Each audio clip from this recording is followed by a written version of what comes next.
Assalamualaikum warahmatullahi wabarakatuh. Perkenalkan, nama saya Yolinda Kurniasi dengan NIM P05120221102, kelas 1B Prodi D3 Keperawatan. Di sini saya akan menjelaskan tentang konsep sikap.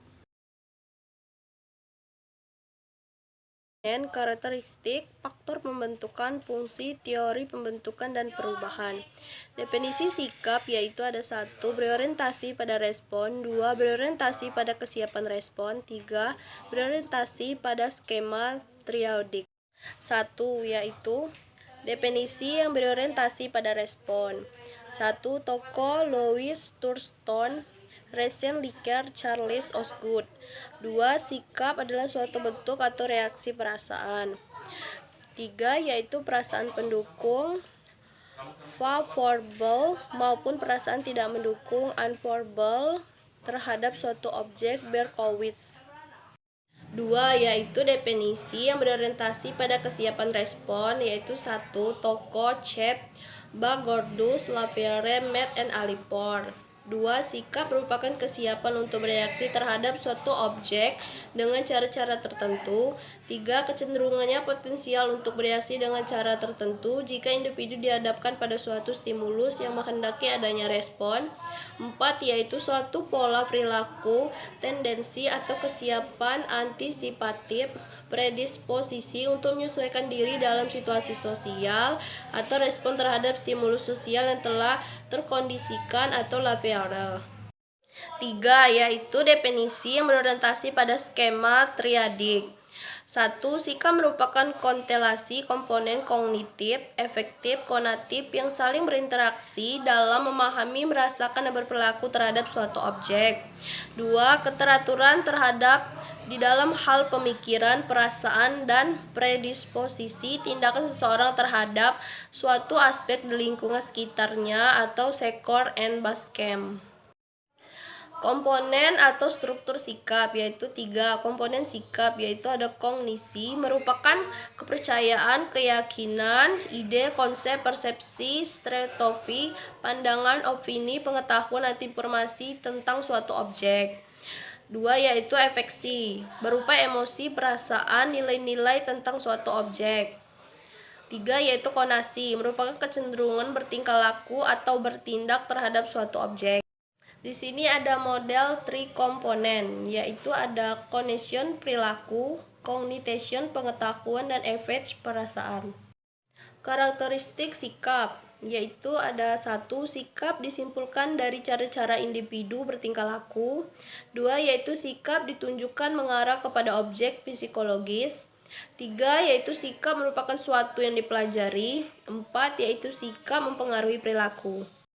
Sikap versus perilaku. Sikap yaitu predisposisi, tendensi, kecenderungan untuk bertingkah laku. Belum bisa dikatakan perilaku atau tindakan aktivitas. Sikap dapat memprediksi perilaku yang akan muncul. Sikap dapat mempengaruhi perilaku. Sikap tidak secara langsung berhubungan dengan perilaku. Faktor pembentukan sikap. 1. Yaitu sikap adalah suatu yang dipelajari melalui adanya interaksi sosial, saling mempengaruhi pola perilaku. Faktor yang mempengaruhi pembentukan sikap yaitu ada pengalaman pribadi, kebudayaan, orang yang dianggap penting seperti orang tua, keluarga, pacar, sahabat, dan pemimpin. Media massa, institusi atau lembaga pendidikan dan agama. Faktor emosional dalam diri individu. Fungsi sikap menurut Katz 1960. Anti-Lattarian Pretension, sikap memungkinkan individu untuk memperoleh atau memaksimalkan reward atau meminimalkan punishment atau mencapai sasaran tujuan. Seperti sikap pada makul, rajin belajar, dapat nilai A. 2. Yaitu knowledge pretension, sikap membantu memahami lingkungan, dorongan untuk ingin mengerti untuk memperoleh pengetahuan. 3. Yaitu value expressive pretension, sikap akan mengkomunikasikan atau mengekspresikan nilai atau identitas yang dimiliki seseorang. 4 yaitu ego defensive intention, sikap melindungi diri menutupi kesalahan agresif tersebut dalam rangka mempertahankan diri.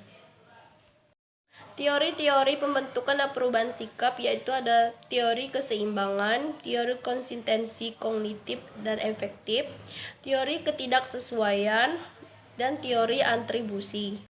1. Teori keseimbangan. Menurut Fritz Heider 1958, bagaimana sikap kita berkenaan dengan orang lain atau objek yang konsisten? Model teori melibatkan perceiver, orang lain, objek lain, dan seseorang. Ketiga elemen tersebut membentuk suatu kesatuan di mana elemen tersebut dapat menghasilkan keseimbangan dan ketidakseimbangan. Keseimbangan sependapat dengan O yang disesuaikannya, atau P tidak sependapat dengan O yang tidak disesuaikannya. Ketidakseimbangan P tidak sependapat dengan O yang disesuaikannya, atau P sependapat dengan O yang tidak disesuaikannya. Ketidakseimbangan perubahan untuk mencapai keseimbangan. Teori konsistensi kognitif dan efektif. Bagaimana seseorang membuat kognitifnya sesuai dengan efektifnya atau sebaliknya. Kognitif disesuaikan dengan efektif, efektif disesuaikan dengan kognitif. Jika terjadi ketidaksesuaian, berusaha mengubah kognitif agar sesuai dengan efektif, berusaha mengubah efektif agar sesuai dengan kognitif. Teori konsistensi kognitif dan efektif. Kognitif diubah mengikuti efektif, contoh sikap terhadap merokok. Efektif suka merokok, kognitif tahu bahwa merokok berbahaya, menyebabkan kematian, merokok berguna untuk bersosialisasi dengan lingkungan, mati itu rahasia ilahi, takdir. Efektif diubah mengikuti kognitif, contoh sikap terhadap bakso langganan. Kognitif tahu bahwa bakso B ternyata dari daging tikus. Efektif suka bakso B, tidak suka makanan bakso B. 3. Teori ketidaksesuaian. Dissonance theory. 1. Sikap akan berubah untuk mempertahankan konsistensinya dengan perilaku nyatanya. 2. Sumber pokok inkonsistensi ada 2, yaitu akibat pengambilan keputusan akibat perilaku yang bertentangan. 3. Yaitu inkonsistensi, mengubah sikap agar situasi perilaku. Contoh sikap, pada si X tapi berperilaku baik dan akrab. Lama-kelamaan sikap berubah jadi agar tidak dianggap PHP oleh lingkungan sekitar. 4. Teori atribusi atau attribution theory. 1. Berbeda dengan ahli pada umumnya. Ahli pada umumnya sikap berdasarkan pertimbangan kognitif atau efektif. Teori ini berpendapat sikap bukan berdasarkan peninjauan ke dalam diri, tapi kesimpulan penilaian terhadap perilaku dan persepsi situasi. Perubahan perilaku menunjukkan perilaku sikap. Contoh, perilaku tidak mencontek, dipuji guru, nilai tetap baik. Sikap pada mencontek, tidak suka mencontek.